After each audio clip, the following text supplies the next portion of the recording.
Floating on cloud nine, basking in the euphoria of marrying the love of my life, I never anticipated the storm brewing on the horizon. The tempest arrived in a deceptively innocent package addressed to my mother-in-law. Curiosity piqued, I eagerly tore it open, only to be confronted with a revelation that would shatter the tranquility of our newlywed bliss. In an instant, the harmony between my husband and me unraveled into a nightmare, orchestrated by forces I had never imagined. But I refused to be ensnared in her web of manipulation. My name is Jessica, and just 6 months ago, I joyously wed my husband, David. Our future shimmered with promise, a canvas awaiting the brushstrokes of cherished memories. Yet fate had other plans, unveiling its cruel twist a mere month after our nuptials. As I tended to our home, embracing my role as a dedicated homemaker, the doorbell's chime shattered the tranquility. A parcel, a harbinger of chaos, bore the name of its sender, my mother-in-law. A parcel from my mother-in-law? Intriguing. There had been no prior mention of any such delivery, and David seemed equally unaware.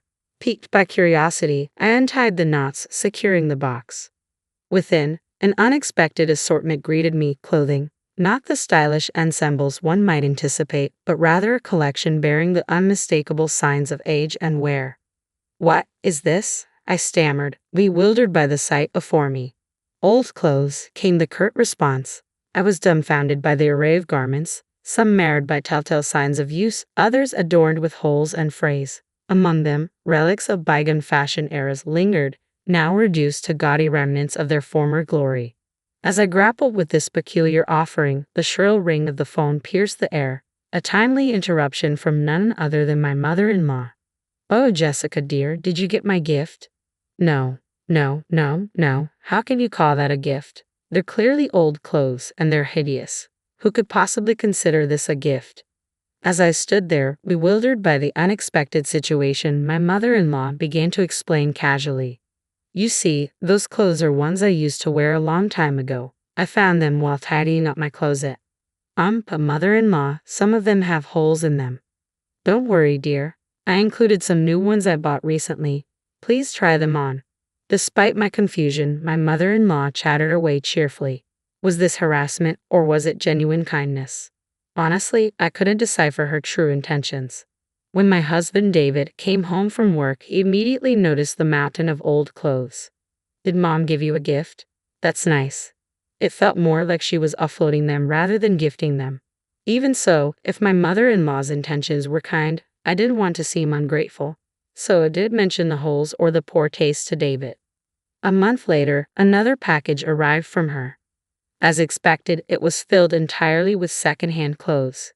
This time, the amount was overwhelming, and the designs were even worse than before. "Oh, who would wear these?" I exclaimed in disbelief.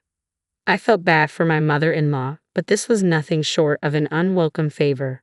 The clothes were just crowding my closet. I should give them away or sell them at a flea market. As I was thinking this, the phone rang. It was my mother-in-law again.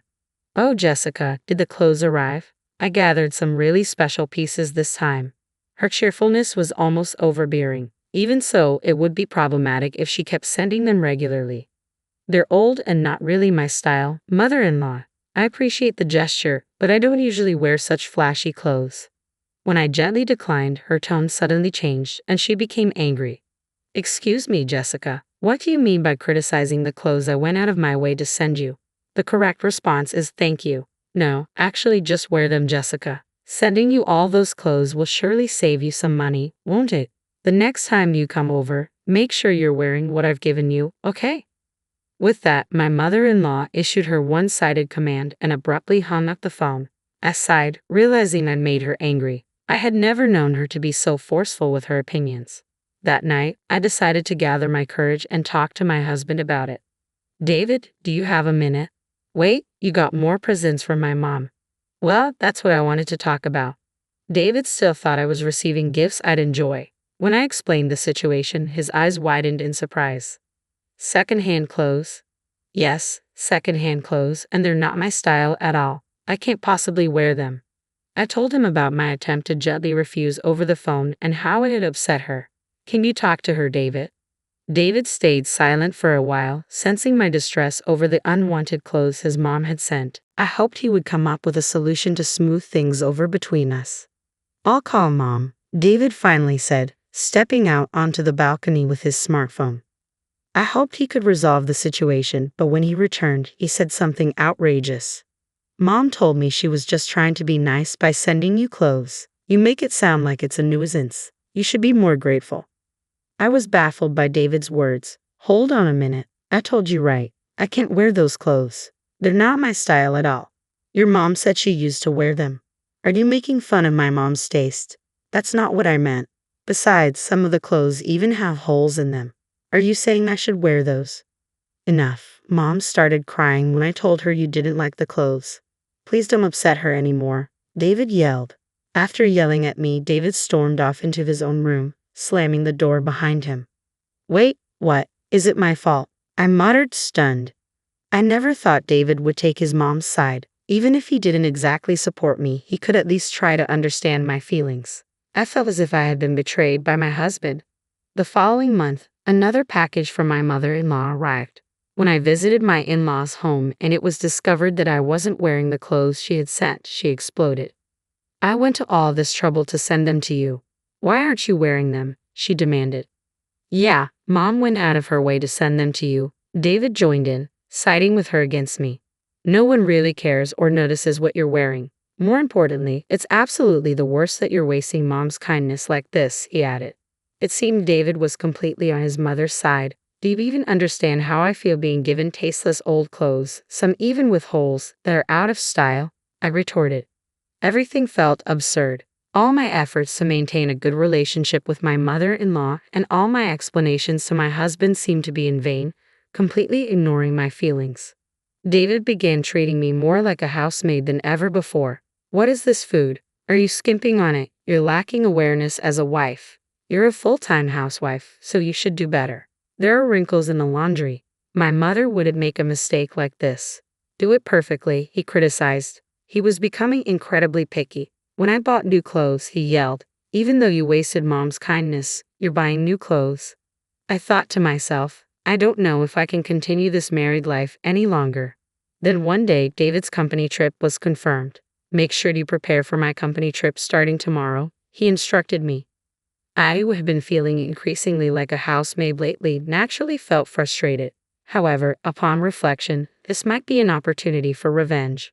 My mother-in-law continued to send me tasteless, worn-out clothes, ranging from men's to children's items, and even things I couldn't identify. Lately, she had even started sending me clothes so dirty, I questioned where she had found them.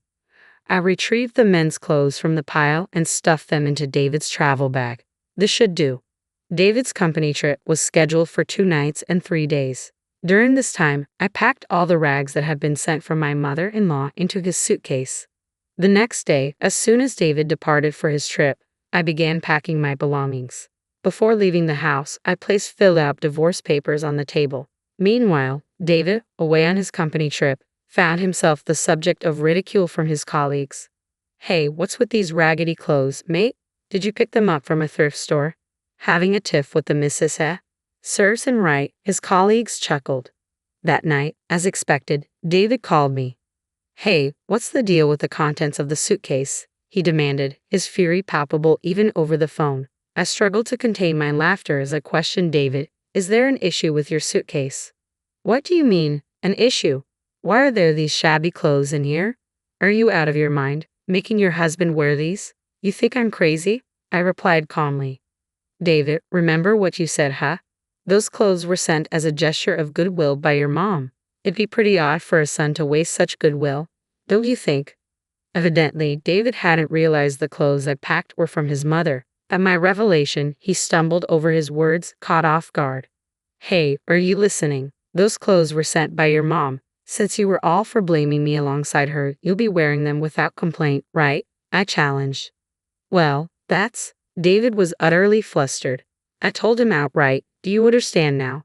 Are you finally getting a feel for what I've been going through?" I left the divorce papers at home. "Divorce, I'll leave the rest to you." And with that, I hung up, leaving things unsaid. David bombarded me with calls and emails, all of which I ignored. Eventually, I returned to my parents' house. A few days later, my mother-in-law called me. You listen here. You can't get divorced without my approval. If you don't listen, I'll hire a lawyer and sue you for emotional distress, she threatened. I responded calmly, feel free to do so. A week later, my mother-in-law instructed me to meet at a coffee shop for a meeting with a lawyer. I arrived at the specified location to find my mother-in-law, husband, and someone who appeared to be a lawyer waiting for me. What's this? I've already decided on the divorce, so there's nothing to discuss now, I stated firmly. My mother-in-law's expression turned hostile as she snapped, Don't mess around. After all we've done for you, we won't allow a selfish divorce. Exactly, my husband chimed in, echoing my mother-in-law's sentiments. I've become a laughingstock at work because of the clothes you made me wear. Now everyone at the office is laughing at me. A laughingstock? Isn't that essentially mocking your own mother's tastes and clothing choices? I couldn't help but laugh in front of them. My mother-in-law glared at me, her eyes widening in anger. What's so amusing? You're such a cheeky wife, she snapped, then turned to the lawyer. Hey, Mr. Lawyer, she can't possibly request a divorce from her position, can she? I was informed that the wife was the one causing the trouble, the lawyer questioned, looking puzzled.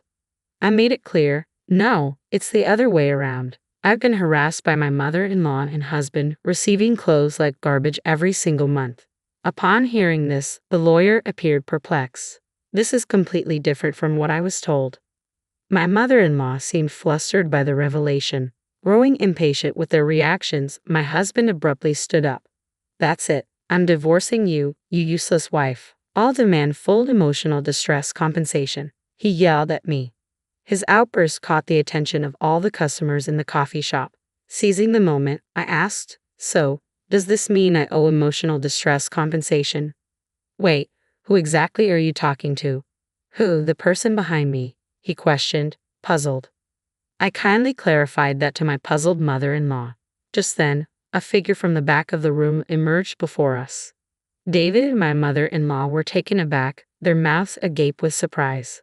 It's been a while, Mom, David. The person who appeared was David's brother Sam. What, Sam? Why are you here? David asked. Why am I here? Well, to defend Jessica, of course, Sam replied. That's right, Sam. David's older brother is a renowned attorney specializing in divorce, I explained. Wait a minute, Sam. Why? I asked you to defend me, and you declined, my mother-in-law said, sounding perplexed. Of course I declined, Sam's voice rang firm, because it's clear to me that Jessica isn't at fault. And after hearing her side of the story, I discovered that you've been using the money I've been sending home every month under the guise of hard times to torment Jessica, haven't you? That is. My mother-in-law seemed at a loss for words. Indeed, she had been receiving money from Sam every month. While some of it went towards living expenses, she had been using the excess to purchase supper clothes to send to me, all in an effort to torment me. Sam, in a short time, had researched these facts and collected evidence. At you, David, the verbal abuse you hurled at Jessica earlier. It's all been recorded. Sam pulled out a voice recorder and played back the harsh words David had shouted earlier. Of course, this too will serve as substantial evidence in the divorce proceedings. Hey, Sam, you're kidding, right? Why would you side with Jessica instead of your own family? David asked. Sam responded firmly to David's question. I'm a lawyer. No matter how you look at it, the fault lies with you too. Your lawyer also seems to see that there's no hope of winning. Maybe he should decline to represent you. At Sam's words, David's lawyer nodded in agreement and quietly left the cafe. So, you two will be the ones paying the alimony, and Mom, I won't be sending any more money. Understand? With those words, Sam exited the cafe and I followed him. Thank you, Sam, for helping me even though you're busy, I said, bowing my head. Sam responded with a warm smile. No worries. I just can't stand injustice, Leonard, he replied. I'm really grateful for your help this time. Thank you so much. I express my gratitude. And thanks to Sam, I was able to divorce peacefully. Of course, I received substantial alimony from my mother-in-law and David. Since the divorce, I haven't heard from my mother-in-law or David, and I've been enjoying the peaceful life. Although parting ways with Sam, who had been so supportive during the ordeal, left me feeling a bit melancholic, I knew I needed to move on swiftly and carve out my own path. I resolved to live my life to the fullest, one that David and my mother-in-law could only dream of envying. With that promise etched in my heart, I embarked on my new journey.